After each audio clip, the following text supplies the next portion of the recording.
Como temos feito até aqui, nós faremos uma leitura a partir do versículo de número 1 até o versículo de número 9, versículo esse em que nos deteremos na exposição de hoje à noite, na bem-aventurança dos pacificadores. Mateus capítulo 5, versículo 1, assim diz o Senhor: Vendo Jesus as multidões, subiu ao monte, e como se assentasse, aproximaram-se os seus discípulos, e ele passou a ensiná-los, dizendo: Bem-aventurados os humildes de espírito, porque deles é o reino dos céus. Bem-aventurados os que choram, porque serão consolados. Bem-aventurados os mansos, porque herdarão a terra. Bem-aventurados os que têm fome e sede de justiça, porque serão fartos. Bem-aventurados os misericordiosos, porque alcançarão misericórdia. Bem-aventurados os limpos de coração, porque verão a Deus. Bem-aventurados os pacificadores, porque serão chamados filhos de Deus. Amém. Vamos orar, meus irmãos. Senhor, mais uma vez aqui nos encontramos em Tua presença, Senhor. Assim como fizemos pela manhã, nos encontramos à noite ansiosos por Tua palavra, que será pregada aos nossos corações. Te pedimos, Senhor Deus, que Tu afaste de nós todo e qualquer tipo de distração, cansaço, e que através do Teu Santo Espírito as nossas mentes sejam levadas de modo cativo à Tua palavra, Senhor, à Tua verdade.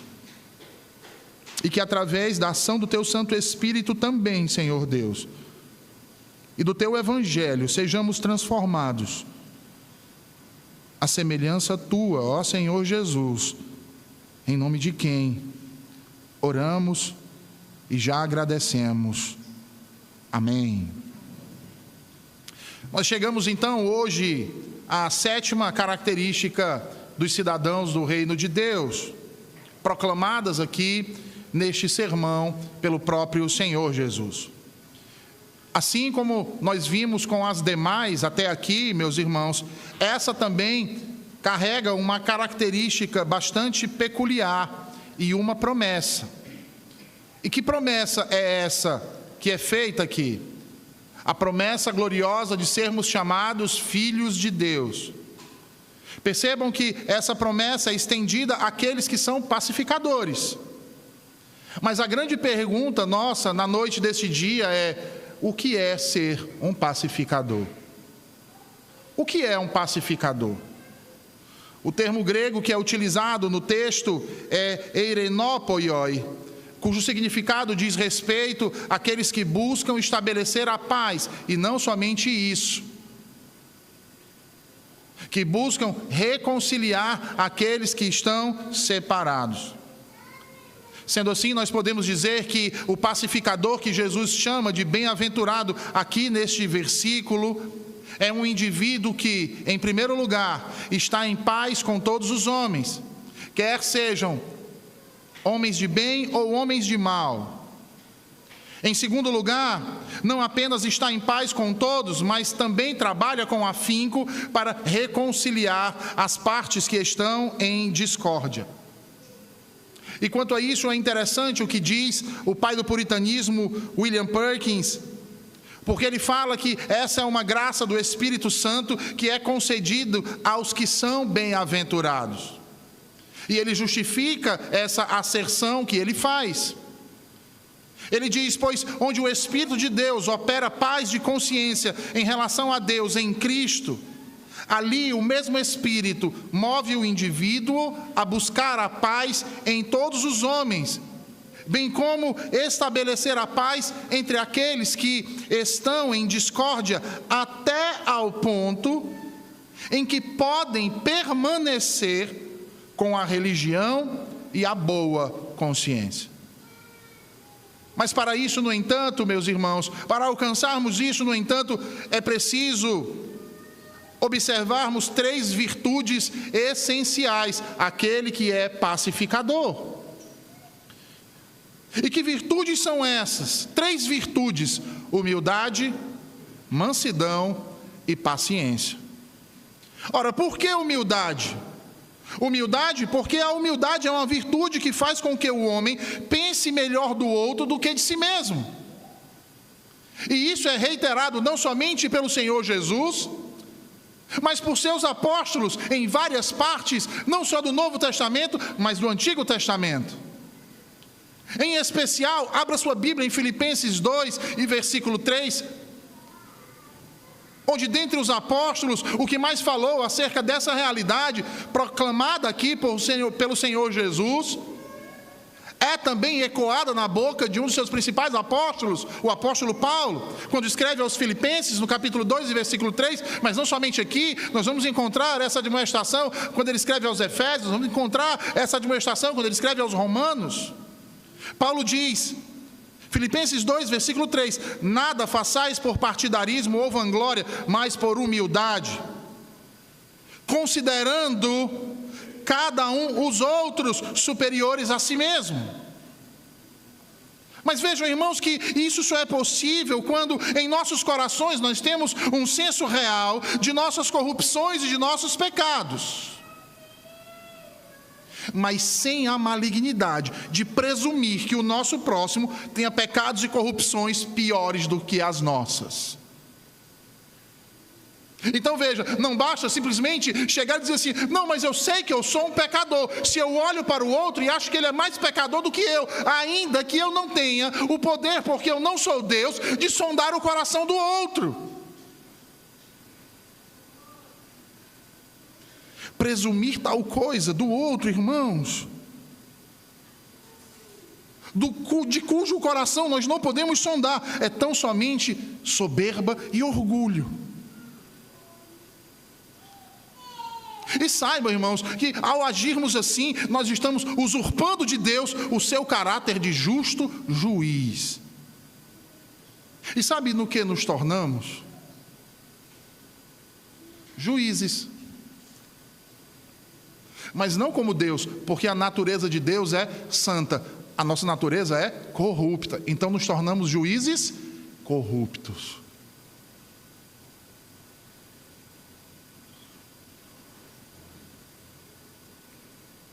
Ah, meus irmãos, onde há soberba, não subsiste humildade. Segunda virtude, mansidão. Ora, por que a mansidão? Porque a mansidão é outra virtude extremamente importante àqueles que são pacificadores. E por que ela é tão importante? Ora, porque é por meio dela que o homem pode desenvolver um comportamento gentil em relação ao próximo. Quer seja esse próximo uma pessoa boa ou má. E por que nós dizemos isso? Porque os mansos, apesar dos críticos, os mansos é que verdadeiramente são fortes. Porque são os únicos que conseguem resistir às injúrias, às calúnias, às difamações. E sendo necessário ainda, eles são capazes de conseguir serem indulgentes com os erros quando a ocasião de se vingar se apresenta diante deles. Eles sabem que a vingança pertence ao Senhor. Terceira virtude, paciência. Essa, a última das três virtudes, por meio da qual o homem suporta os desejos dos outros homens, como a obstinação, a precipitação, e em sua atitude ele renuncia aos próprios direitos para a manutenção da paz. Você quer um bom exemplo disso? Abra sua Bíblia em Gênesis 13. Gênesis 13. Veja o que diz os versículos 8 e 9. Gênesis 13.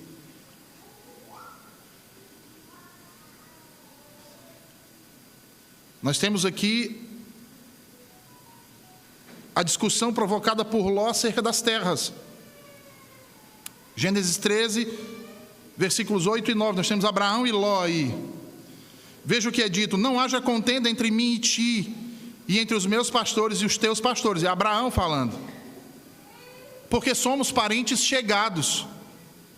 Acaso não está diante de ti toda a terra? Peço-te que te apartes de mim. Se fores para a esquerda, irei para a direita. Se fores para a direita, irei para a esquerda. Vejam, irmãos, como foi mesmo que Abraão lidou com essa situação de Ló? Ele contendeu com seu sobrinho? Não. Mas o que aconteceu depois disso? Eles se apartaram. Disse Abraão: se tu fores para a direita, eu vou para a esquerda. Ele disse: se tu for para a direita, eu vou te acompanhando pela beirada. Ele disse: se tu for para a esquerda, eu vou para a direita. Se tu for para a direita, eu vou para a esquerda. Sentidos opostos. Vai viver a tua vida. É assim que tu quer? Eu não vou contender contigo. Quer a maior parte da terra? Pegue. Pode levar. Abraão lidou com Ló quando seus pastores se desentenderam. E embora Abraão fosse superior, irmãos, tanto em idade quanto em posição, ele abriu mão daquilo que lhe era de direito para garantir a paz com o seu sobrinho. Apesar de ter por várias vezes aconselhado ele a não fazer aquilo. Aqui nesse texto nós podemos ver, na atitude de Abraão, essas 3 virtudes sendo postas claramente nas nossas frentes: humildade, mansidão e paciência. Essas são as virtudes mais necessárias para a paz cristã, meus irmãos. São as que temos que buscar, perseguir e alcançar para que nossa natureza e nossos afetos sejam moldados nelas para o estabelecimento da paz, para que nos tornamos genuínos pacificadores.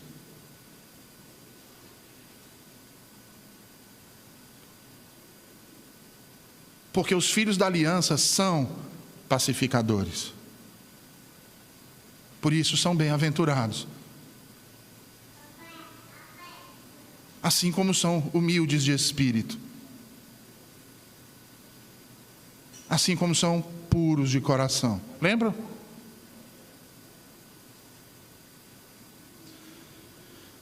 Certamente a maioria de nós deseja exatamente isso, que haja paz em nossa casa, em nossa família, em nossa igreja, em nosso trabalho, na escola dos nossos filhos, em nossa cidade, no nosso estado, no nosso país. Porém, poucos de nós são os que estão verdadeiramente dispostos a lutar por isso. Sabe por quê, irmãos? Em primeiro lugar, porque muitos de nós acabam confundindo essa graça como sendo uma graça para ser exercido de modo passivo. E é aí onde está o erro. Um pacificador, ele não evita o conflito, o que seria uma atitude passiva. Um pacificador se envolve no conflito, não para inflamá-lo, mas para resolvê-lo. Não para asseverar a separação, antes se esforçando e se esmerando com todo o seu ser, na confiança do Senhor, de reconciliá-los.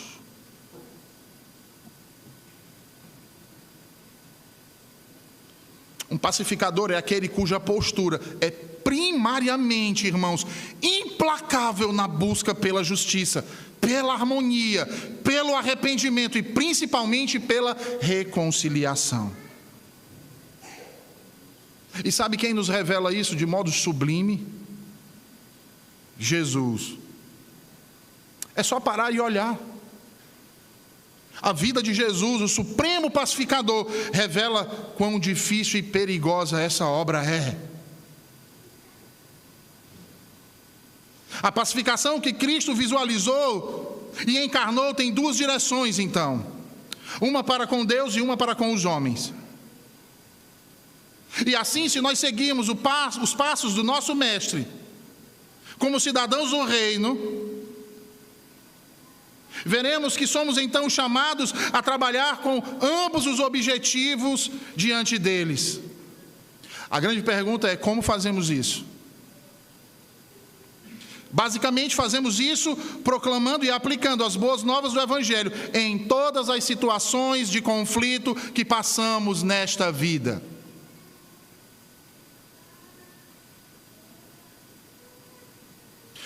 você está mentindo. Você está levantando um falso contra o seu irmão. Você está pecando contra Deus. Sabe o que você deve fazer? Procurar o teu irmão. Você tem como provar que ele fez isso?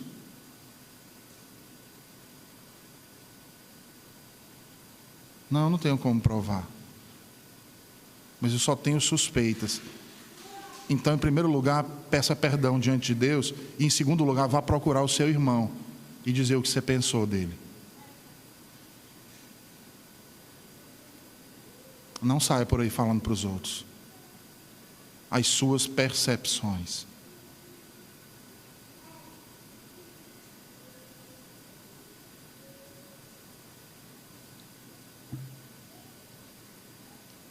Nós temos que ser pacificadores, irmãos, e trabalhar na pacificação dos conflitos que muitas vezes acontecem na nossa casa, com os nossos filhos, que muitas vezes acontecem na nossa igreja, com os nossos irmãos. E como devemos fazer isso? Não é à luz do nosso achismo, da nossa vã sabedoria.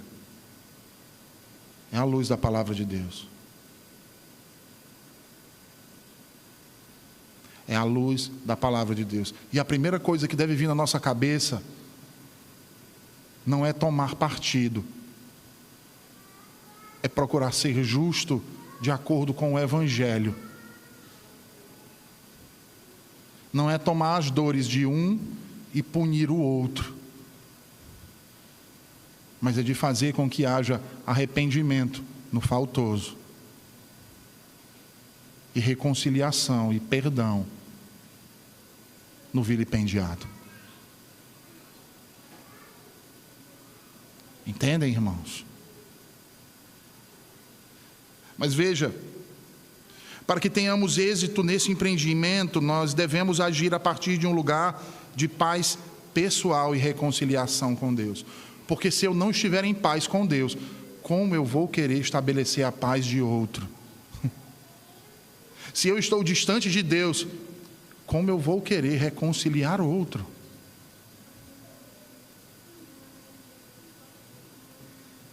Somente se possuirmos esse gracioso presente, irmãos, é que poderemos nos esforçar para levar a paz a outras pessoas. Ora, é exatamente por termos provado e visto que Deus é bom e quão maravilhosa é a sua paz, e de estarmos em paz com Ele, que podemos fazer com que outros também desejem ter paz com Deus e com todos os demais. Quem é que gosta de viver afligido por confusão, irmãos? Qual é o filho que se sente bem em ver seus pais brigando dia e noite, noite e dia? Qual é o pai e a mãe que se sentem confortáveis vendo seus filhos agirem como a Caim e Abel? Respondam! Como você pode se sentir bem ofendendo o seu irmão? Retaliando a atitude de outro, procurando fazer vingança pessoal? Diante disso que é o Senhor Jesus quem diz, irmãos: bem-aventurados são os pacificadores. Como você justifica suas atitudes de guerra? E sabe o que é pior? Atitude de guerra por aqueles que Cristo derramou seu sangue. Ou você não percebeu ainda que esses, Cristo os abraça e sustenta com as suas mãos e diz: das minhas mãos ninguém os arrebatará. Você está peitando é o próprio Cristo. A ofensa é a Ele.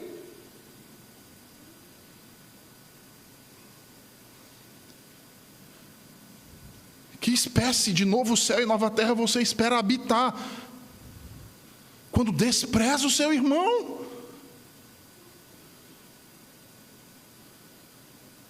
O seu próprio irmão.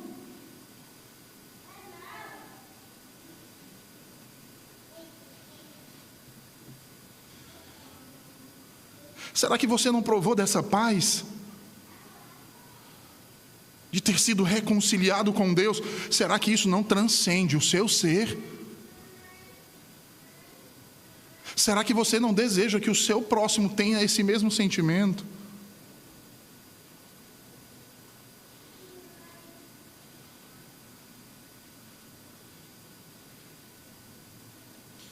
Essas palavras de Jesus Cristo são uma repreensão útil para aqueles de nós que estão energizados pela perspectiva de um debate teológico,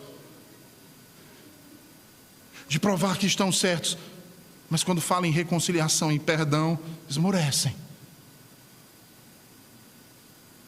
É como se essas coisas não tivessem graça, não fizessem parte do Evangelho.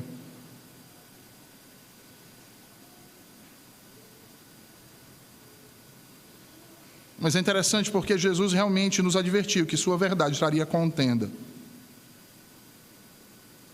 E tem trazido. Mas o cerne de sua missão era a pacificação e reconciliação. Não era fazer guerra. Logo, se encontramos paz com Deus, a busca da paz com e para os outros deve ser um objetivo central nosso também. No entanto, é preciso atentar para o fato de que esse não é um trabalho que pode ser realizado com nossas próprias forças. Que é outro ponto que nos faz errar, é tentar fazer isso com as nossas próprias forças. Por que não podemos? Ora, porque a paz só pode florescer onde houver mudanças profundas e duradouras nos corações. E tal coisa só pode ser alcançada, irmãos, pela graça gratuita e imerecida que Cristo Jesus concede. A mesma que garante a nossa paz com Deus, a qual também será necessária para promover a paz no coração dos outros. Lembre-se disso enquanto sofre com um conflito entre seus entes queridos e Deus. Ou no seu trabalho, ou na sua rua, ou na sua igreja local. Graça é aquilo que precisamos. Portanto, mergulhe seus esforços de pacificação em oração. Peça a Deus para honrar seu trabalho imperfeito pelos méritos de seu Filho supremamente fiel. O Senhor não o rejeitará, Ele ouvirá. Afinal, a bênção prometida aos pacificadores é a notável aprovação destes como filhos de Deus. E aí vejam que fato curioso, não é? Anteriormente nós vimos na exposição aqui do Evangelho de Mateus que durante o batismo de Jesus, Deus proclamou do céu: "Este é o meu Filho amado". Sabe o que Jesus está oferecendo agora?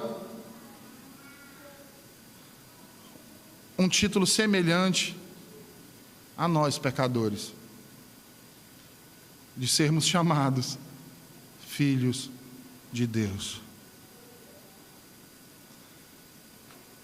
Isso deveria nos encorajar, irmãos, de tal forma.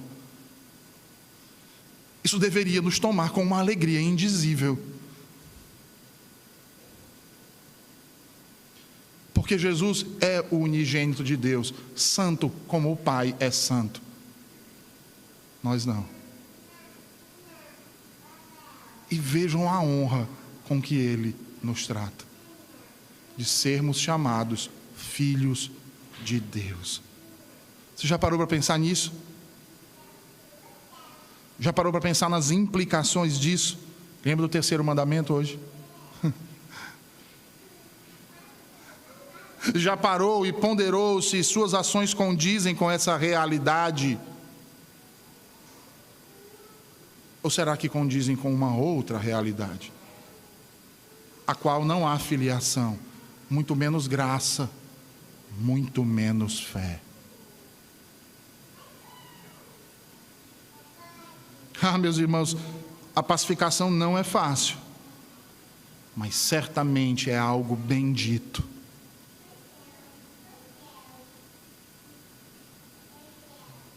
enraizados firmemente na paz estabelecida por Cristo, todos nós deveríamos tomá-la como um modelo. Você diz: uau, é isso mesmo, Cristo é meu modelo. Mas lembre-se do que isso significa. Você sabe o que significa? Significa que sua pacificação rendeu-lhe o ódio dos líderes religiosos e o escárnio da sua própria família, do seu povo. Lembra do que diz a Escritura? Veio para os que eram seus, mas os seus não o quiseram. Esse foi o preço de ser um pacificador. Sabe aonde a sua pacificação o levou? A um jardim, não para descansar e repousar de suas aflições, mas para lutar à meia-noite. E não foi um calmo descanso, foi uma taça transbordante da ira do Deus onipotente que ele teve que tomar. Sabe onde a pacificação de Jesus levou ele, irmãos? A uma cruz. As trevas exteriores. Mas no final o conduziu a uma coroa, a um trono e ao senhorio de um povo de cada tribo, língua e nação do mundo. Ele se destinou a isso.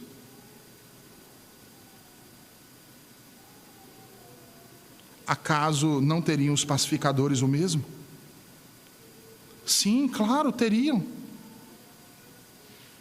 Porque assim como ele, esse é o destino de cada um dos que são seus, dos cidadãos do seu reino e, portanto, dos pacificadores. Seus corpos estão marcados para serem desprezados, mas a colheita deles é abundante. E esse título não lhes é vergonhoso, pelo contrário. Você pergunta: que título, pastor? Sermos chamados filhos de Deus. Vejam, Jesus pronuncia uma bênção sobre todos aqueles que, tendo recebido para si mesmos a reconciliação com Deus por meio da cruz, agora procuram, por meio da sua mensagem, ou seja, do Evangelho, e por meio da sua conduta, ou seja, de suas obras, ser instrumentos para comunicar este mesmo dom aos outros. E como eles vão fazer isso? Por meio da palavra e do exemplo. Esses pacificadores que amam a Deus, amam uns aos outros e até mesmo aos seus inimigos. Buscando em tempo promover a paz entre os homens. E aí, mais uma vez, eu quero suscitar a Abraão aqui no episódio com o seu sobrinho Ló. Quando ele se omite de contender com o seu sobrinho, abrindo mão das melhores terras, ele recebeu a melhor bênção que um homem poderia receber. Sabe por quê, irmãos? Porque o Senhor, e doador da paz, ele se deleita em manifestar a sua graça àqueles que buscam a paz e a seguem. Logo, meus irmãos, se desejamos comunhão mais íntima com Deus, temos de nos manter mais achegados aos caminhos da paz e não da contenda, ao caminho da reconciliação e não da separação. Porque Abraão foi generoso com seu sobrinho, preferiu perder aos olhos dos homens, oferecendo-lhe a escolha da terra. No entanto, ganhou da parte de Deus uma porção inequivocamente melhor. E sabe o que isso quer dizer? Que se nos negarmos a nós mesmos em benefício da paz, o Senhor nos recompensará.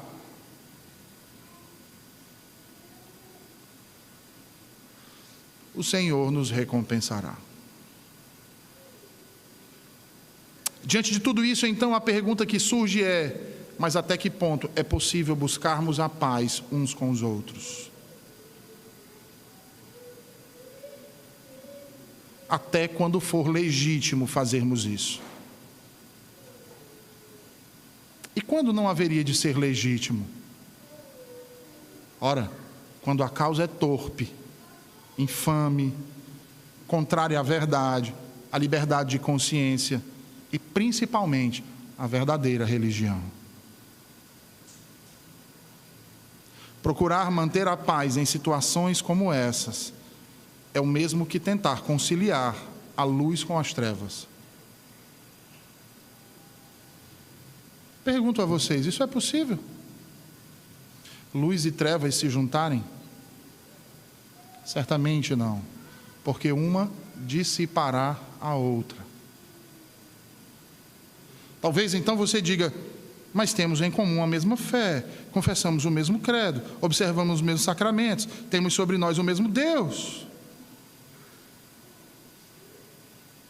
Lembram aqui da controvérsia papistas e protestantes?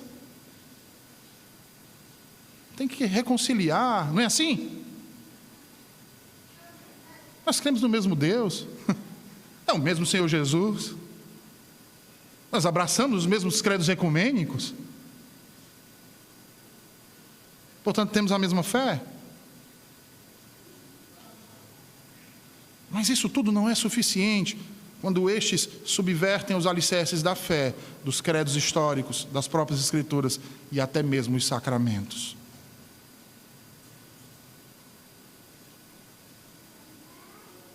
E como eles subvertem esses alicerces? De várias maneiras, irmãos. Quando ao invés do amor, são marcados pelo ódio. Quando ao invés da submissão, são marcados pela soberba. Quando ao invés de darem crédito à verdade, se contentam com a mentira. O que foi mesmo que queriam fazer com Lutero? Quando vituperam as autoridades, tomando a si mesmos autoridades superiores. Quando ao invés de perdão, buscam a vingança, a retaliação. Quando ao invés da unidade, buscam a sedição por interesses próprios. Não há como reconciliar com estes. Com esses, meus irmãos, não devemos buscar a reconciliação, e sim entregá-los nas mãos do Deus Altíssimo, que é o justo juiz. E sem nos afligir por algum tipo de negligência ou dureza de coração, mas sim por amor de tudo aquilo que eles vilipendiaram. A verdade, a justiça, a fé, a esperança, o amor e a própria paz. É interessante porque o apóstolo Paulo, lá em 1 Coríntios capítulo 14, 33, naquela controvérsia lá do dom de línguas, ele chega e diz: o nosso Deus não é um Deus de confusão.